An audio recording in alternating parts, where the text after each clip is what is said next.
बच्चों टॉपिक है company meeting. Layman की लैंग्वेज में 2 और मोर पर्सन्स का इकट्ठा होना ही मीटिंग कहलाता है, बट कंपनी लॉ के पॉइंट ऑफ व्यू से मीटिंग का जो मीनिंग है वो डिफरेंट है।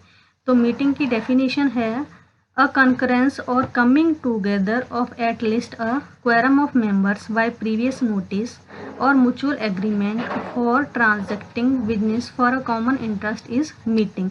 ये क्या कहता है, एक कॉमन इंटरेस्ट के लिए कार्यवाही करने के लिए प्रीवियस नोटिस या फिर मेंबर्स की म्यूचुअल एग्रीमेंट के द्वारा क्वेरम का इकट्ठा होना ही मीटिंग है। तो ये डेफिनेशन दे रखी है कंपनी मीटिंग की। इसके बाद है कंपनी मीटिंग की क्या क्या करेक्टरिस्टिक्स हैं, क्या क्या फीचर्स हैं। फर्स्ट है a company meeting except where it is otherwise specified is a get together of 2 or more persons who are members of the company. ये क्या कहता है, कंपनी सभा में कम से कम 2 और मोर मेंबर्स होने चाहिए जो कंपनी के मेंबर हों। 2 और मोर मतलब मेंबर होने चाहिए कंपनी मीटिंग में जो कंपनी के सदस्य हों। इसके बाद सेकंड जो करेक्टरिस्टिक्स है वो है member of the company get together for discussing and taking a decision on some lawful business of company. ये क्या कहता है, कंपनी के मेंबर्स जो इकट्ठे होंगे उनका जो पर्पस होगा वो किसी लॉफुल बिजनेस पर डिस्कस करना या फिर उस पर डिसीजन लेने का होना चाहिए। इसके बाद थर्ड कहता है before meeting is held members are given a notice about the meeting.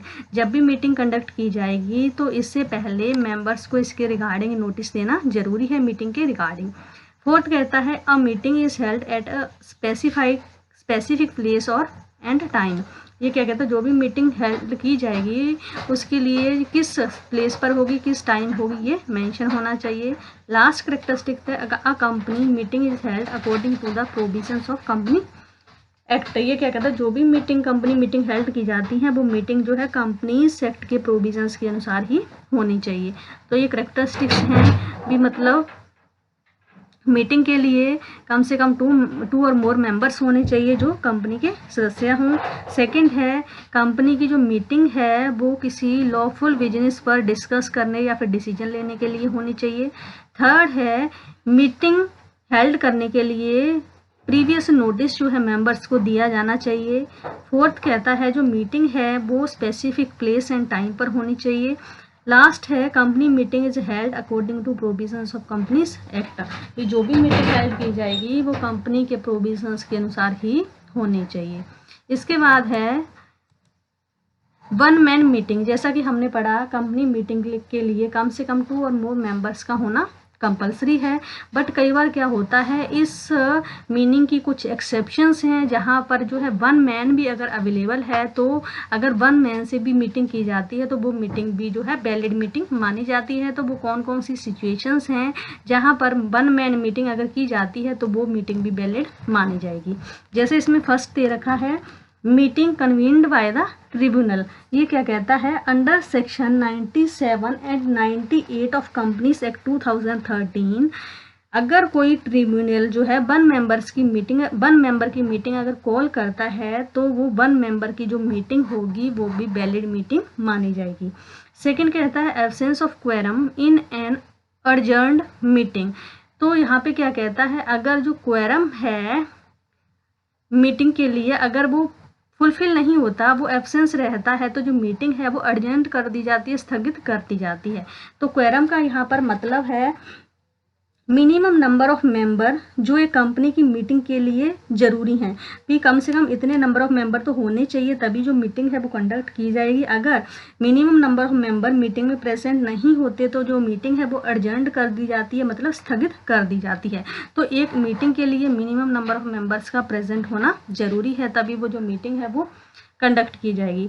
तो यहाँ पे ये क्या कहते हैं, अगर मतलब कंपनी के जो बोर्ड ऑफ डायरेक्टर्स हैं उनके द्वारा मीटिंग की जाती है और मीटिंग जिस टाइम पर स्टार्ट हुई है उस टाइम से विद इन हाफ आवर अगर मतलब क्वेरम जो है प्रेजेंट नहीं होता तो जो बोर्ड ऑफ डायरेक्टर्स हैं वो उस मीटिंग को अर्जेंट कर सकते हैं, मतलब स्थगित कर सकते हैं। और वो जो मीटिंग स्थगित की जाएगी, अर्जेंट की जाएगी, वो 1 वीक के लिए की जाएगी और नेक्स्ट वीक वो मीटिंग जो है सेम टाइम पर एंड सेम प्लेस पर होगी। फिर अगेन आफ्टर 1 वीक अगर फिर भी जो है क्वेरम जो है उस मीटिंग में आधे घंटे में जो है प्रेजेंट नहीं होता तो फिर जो वो मीटिंग है वो आफ्टर 1 वीक जो है मतलब कंटिन्यू रखी जाएगी, बेशक जो है उस मीटिंग में मतलब ओनली 1 मेंबर प्रेजेंट हो। तो इस तरह से जो है अगर 1 मेंबर भी रह जाता है तो भी जो मीटिंग होगी वो वैलिड मीटिंग मानी जाएगी। इसके बाद थर्ड है मीटिंग कन्वीन्ड बाय कोर्ट। ये क्या कहता है, कई बार जो कोर्ट है अगर वो मतलब मीटिंग के लिए ऑर्डर देता है और 1 मैन मतलब मीटिंग के लिए डायरेक्ट करता है तो वो जो मीटिंग होगी वो 1 मैन मीटिंग भी वैलिड मीटिंग होगी। इसके बाद है class meetings of share holders और क्रेडिटर्स।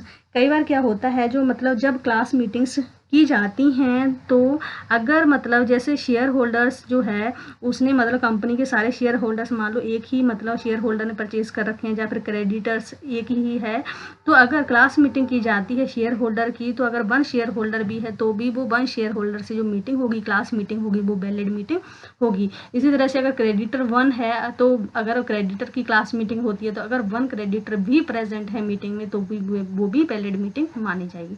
इसके बाद जो लास्ट है वो है meeting of 1 man committee of board of directors. तो ये क्या कहता है, according two clause 77 of table A of act, जो बोर्ड ऑफ डायरेक्टर्स हैं वो अथोराइज होते हैं भी वो अपनी पावर्स को डेलीगेट कर सकते हैं किसी कमेटीज़ को।